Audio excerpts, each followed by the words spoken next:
Room में breakfast order करें तो कैसे आता है आपको दिखाते हैं। ये है सबसे पहले एग वाइट्स का ऑमलेट है जो हम आपको पता है हमेशा ख़ास बनवाते हैं। इसमें वेजिटेबल्स होती हैं, साथ इसमें मशरूम्स होते हैं, तो ये काफ़ी अच्छा होता है, बल्कि होता है, फिलिंग होता है। साथ ये हमारे पास आया है सॉसेजेस, ये है बेक्ड बीन्स, ये है हैश ब्राउन आलू ही होता है जो फ्राइड हुआ होता है।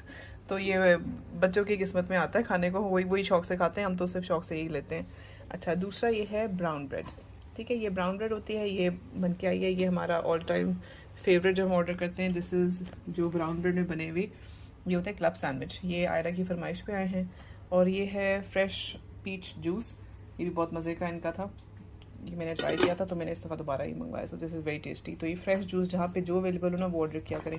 साथ ही कॉम्प्लीमेंट्री जो सैलेड, सॉस और जैम और बटर्स के साथ आता है। सो ये ब्रेकफास्ट है जो हम ऑर्डर करें रूम में, तो ऐसा आता है। और